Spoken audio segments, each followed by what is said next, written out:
په ګاډۍ کې ګټه کم د مرګري موږ 50-60 هزار روپۍ د دې حکومت کې قرضدار یو روپۍ 12000 روپۍ د بجلی بل لازم 11000 روپۍ د ما د کور کرایه ده.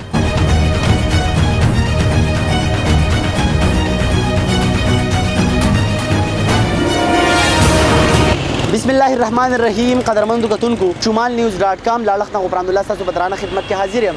هیلمن یم چې روغ جوړ خوشاله او د صحت جامه به مو پتن وي. قدرمندو کتونکو په ملک کې روانه ملامتي ګرانۍ او مهنګایي عام ولس ډېر زیات پریشانه کړی دی. که یو وخته زه د سوات خبره وکړم نو د سوات ولس سیلاب هم ډېر وځپولو، بیا په تیره د مهنګایۍ یا د ګرانۍ له وجې نه هم عام ولس ته ډېرې زیاتې ستونزې رامخې ته شوي دي. زه دا وخت په سوات کابل کې موجود یم. دلته به د خلکو رایې اخلو چې آیا وسني حالاتو هم که یو وخته سوات ډېر وځپولو د سیلاب صورتحال نو بل وخته د سوات ولس چې دی نو هغه د نورو ستونزو ورته مخه شوي ده او هغه ستونزه چې ده هغه د مهنګایۍ ده. د سوات ولس د مهنګایۍ په هکله باندې څه ویل غواړي، څه تجزیه لري، څه رایې لري، پروګرام به مخ په وړاندې بوځو. تاسو زموږ سره اوسئ. ښه دا راته ووایئ نن سبا صورتحال څنګه روان دی؟ ستاسو خو دوکانداري هم ده، کاروبار هم دی، ګراني شته نشته؟ ګراني خو ښه بېثباته ده رور مې، هر څه ګران شوي دي، اوړه ګران دي، وړي ګران دي، ګیس ګران شوی دی. دغې اعلی چارواکو له به څه میسج ورکولی؟ نو موږ به څه ورکړو یاره مخکې حکمرانانو کار دی، ټول د هغو په لاس کې لینډ دی، که هغو څه کولی شي جوړ کړي، که څوک نه شي کولی. موږ خو څه نه شو کولی، موږ خو مجبوري ده ناست یو بچو دپاره رزق پیدا کړو. تاسو ماماجي دا راته ووایئ څه وایې نن سبا صورتحال په سوات کې څنګه روان دی؟ بیا مهنګایي چې ده هغه هم ډېر زیات په عروج باندې ده. نو دغې چارواکو ته به څه میسج ورکول غواړئ؟ اعوذ بالله من الشیطان الرجیم بسم الله الرحمن الرحیم.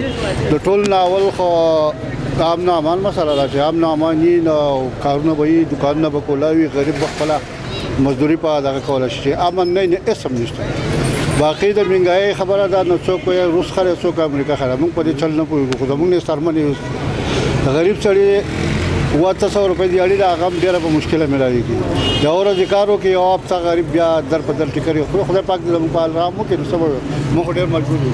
ښه ماماجي دا راته ووایئ څه وایې نن سبا صورتحال په سوات کې څنګه روان دی؟ مهنګایي شته نشته څه به ویل غواړئ؟ اعوذ بالله من الشیطان الرجیم بسم الله الرحمن الرحیم. زما سره په خپله دغه ریړه دی، دا ګاډۍ ده. نن جدي وړه 5500 روپۍ پورې ده. وړه ګران شو، چینی ګرانه شوه، غوړي هر څه ګران دي. بس حکومت ته دا زما درخواست دی چې غریبو عوامو ته دې هر څه زر تر زر ارزان کړي. یو بل ګاډۍ والا ملګری را سره هم موجود دی. ماماجي دا راته ووایئ څه صورتحال روان دی؟ نن سبا ګټه کېږي که نه کېږي؟ ګټه خو ګزاره ده، خو د ملک حالات خراب دي ولې چې د نظام آواز پکې نشته. ګوره چې نظام صحیح نظام د قرآني، فیصله په قرآني، نو امن به امي، سکون به امي، آرام به امي. مهنګایي خو ډېره سیوا ده. دا د څه وجې نه سیوا ده چې یو زموږ د پښتن اتفاق نشته، یو د نظام سوچ نشته. ګاډۍ کې نشته مزدوري کېږي. په ګاډۍ کې ګټه کم د مرګري موږ 50-60 هزار روپۍ د دې حکومت کې قرضدار یو. پوه شوې؟ هر څه ګران دي، مهنګایي ده. سودا راوړو خرابېږي، غروس وکړه پیدا نه کېږي نن سبا.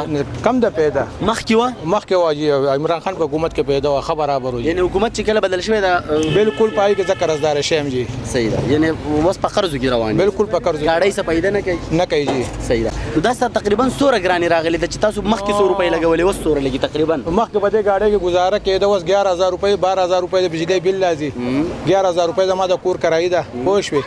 او وکسه زما کوډمه ده. نو زه په دې ګاډۍ کې څه کوم لکه څه ویل غواړئ نن سبا چې په سوات کې کوم د مهنګایي صورتحال روان دی؟ د دې نه مطمئن یې؟ بسم الله الرحمن الرحیم. د ټول ناول خو ستاسو د شمال نیوز ډېره زیاته شکریه مهرباني چې زموږ نه په دې موقع باندې تپوس کوئ. مهنګایي خو یقینا دونه ده چې زه راته ویلی نه شم.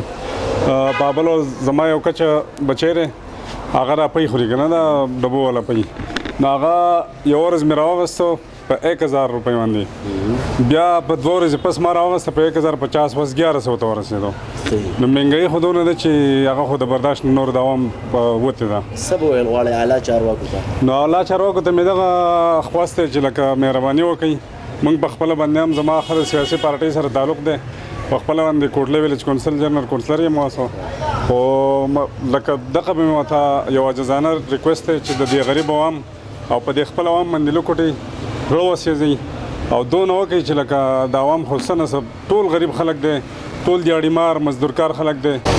جی قدرمنو کتونکو دا د سوات د سیلاب ځپلو بیا به زه دا ووایم چې د مهنګایۍ ځپلو عوام ول چې تاسو ورسره میلاو کړئ یقینا هر څه وخت بعد په سوات په ولس باندې دغسې څه نه څه بوج رارتاویږي چې اوس پې د سیلاب نه پس د مهنګایۍ بوج چې دی هغه هم راپورته شوی دی زه په خپلې کیمرې په شیشه باندې هم د اعلی چارواکو نه دغه غوښتنه لرم چې سوات ډېر ځپلی شوی دی ډېر مسایل ورته راغلل نو مهرباني وکړئ دغه مهنګایۍ کې چې دی هغه کمې راولئ او دې عوامو چې دی هغه ریلیف ورکوي تر د یو بل پروګرام پر الله کې اجازت په لوی الله مو سپارم د تل پاتې